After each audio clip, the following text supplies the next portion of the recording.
Step 1, fully restart Steam. 1, close Forza Horizon 5. 2, exit Steam completely. Right-click Steam in System Tray. Exit 3, open Task Manager. End all Steam processes. 4, restart Steam as administrator.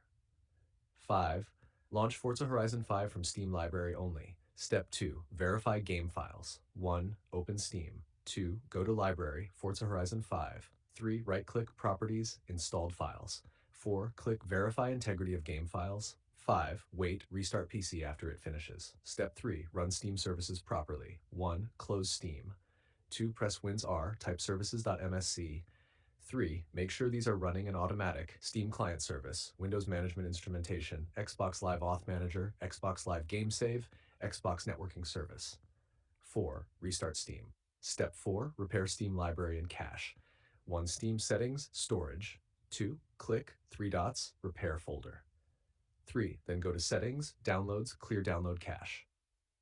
4, Steam will restart, log back in. Step 5, disable conflicting software, temporarily turn off third-party antivirus, game overlays, MSI Afterburner, Rivatuner, Reshade, etc., VPNs.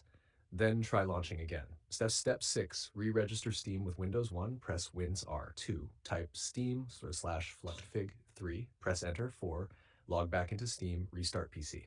Step 7, update everything, update Steam client, update Windows, update GPU drivers. Old system files often trigger this error. If still not fixed, reinstall Steam, keep games, move Forza Horizon 5 to a new Steam library folder.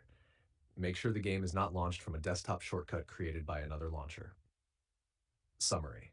Most of the time, this error is